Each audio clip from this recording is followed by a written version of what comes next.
మరి సుదీర్ఘ కాలం పాటు వైఎస్ఆర్ పార్టీలో జగన్మోహన్ రెడ్డి గారి ఆశీస్సులతోటి ఆయన ఎంతో ఆదరాభిమానాలతో మరి కీలకంగా పనిచేసి 2019లో పార్టీ గెలుపుకి కీలక పాత్ర పోషించినటువంటి విషయం నియోజకవర్గ ప్రజలందరికీ తెలుసున్నదే.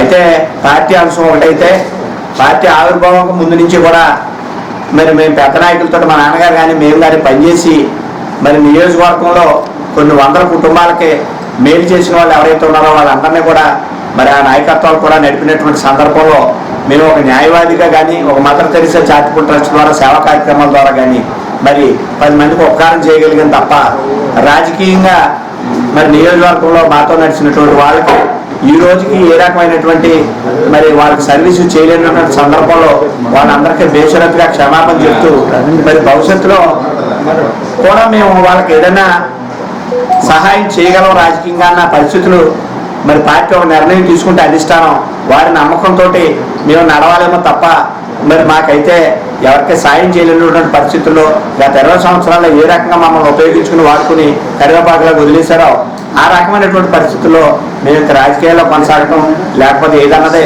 మరి పైన పెద్దలు చెప్పే నిర్ణయాన్ని బట్టి ఉంటుంది.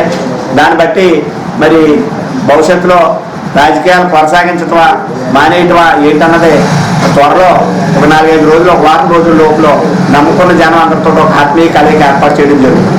అయితే ఈ రోజు యొక్క సమావేశం ముఖ్య ఉద్దేశం ఏంటంటే కేవలం పార్టీలో ఉంటూ జగన్ గారు ఆశీస్సులతో నడుపుతూ పార్టీ మీద లేకపోతే జగన్మోహన్ రెడ్డి గారి మీద ఏదో బురద జల్లి రాజకీయం చేసి ఎన్నికల సమయం కాబట్టి అటువంటి పెద్ద పెద్ద రాజకీయ నాయకులు చేసేటటువంటి విమర్శలు నేను ఆ రకమైనటువంటి మనిషిని కాదు.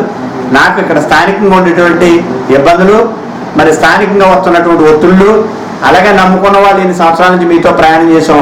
మీరు ఇప్పుడు మీకు కానీ మాకు కానీ ఏ రకమైనటువంటి న్యాయం జరగనటువంటి సందర్భంలో భవిష్యత్తులో కూడా మరి అటువంటి కార్యక్రమాలు చేస్తే మరి ఉన్న వాళ్ళకి మేలు చేయలేనప్పుడు మీరు వృత్తి వదులుకొని ఈ రోజు ఈ రాజకీయాల్లో కొనసాగిస్తున్న పరిస్థితి ఏంటని మమ్మల్ని ప్రతిరోజు కూడా ఎంతోమంది మమ్మల్ని ప్రశ్నిస్తున్నప్పుడు గత కొన్ని నెలలుగా కూడా నేను కొంత పార్టీ కార్యక్రమాలకు దూరం అయిపోవడం జరిగింది.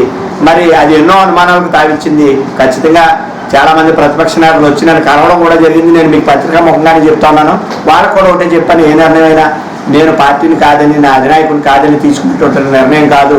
అటువంటిది ఏదైనా తీసుకోవాల్సిన పరిస్థితి వస్తే అది రాజమార్గంలోనే ఏ కారణాల చేత తీసుకోవాల్సి వచ్చింది అన్నదే నేను నా పార్టీకి నా నాయకుడికి చెప్పి అక్కడ సెలవు తీసుకునే ఆ నిర్ణయం తీసుకుంటాను తప్ప ఏదో రాజకీయ లబ్ధి కోసం నా పదవుల కోసం ఇంకోటి చేయవలసినటువంటి పరిస్థితి అయితే నాకు లేదు. ఆర్థిక పరంగా నేను ఏదో సంపాదించుకోవడానికి అయితే ప్రాక్టీస్ చేసుకుంటే నాకు చాలు. భగవంతుడు ఇచ్చినటువంటి విద్య ఏదో 10 మందికి లేని వాళ్ళకి మేలు చేయాలి, నమ్ముకున్న వాళ్ళకి న్యాయం చేయాలి.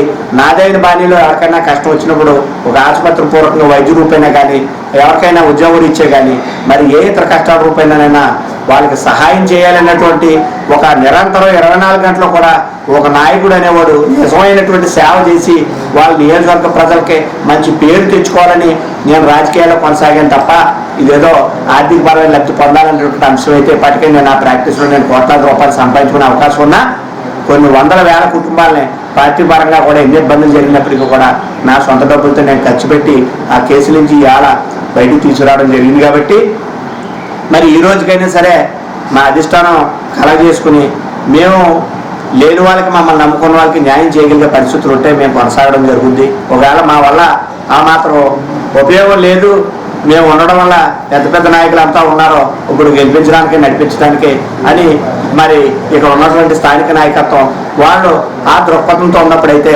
అవసరమైతే మేము దీని నుంచి విరమించుకోవడానికి మరి భవిష్యత్తులో కొనసాగటమా ఏం చేయడం అనేది అందరితో త్వరలో ఒక సమావేశం ఏర్పాటు చేసుకుని దాని ద్వారా ఒక నిర్ణయం తీసుకోవడం జరుగుతుంది. మీకు అందరికీ తెలియజేస్తాం.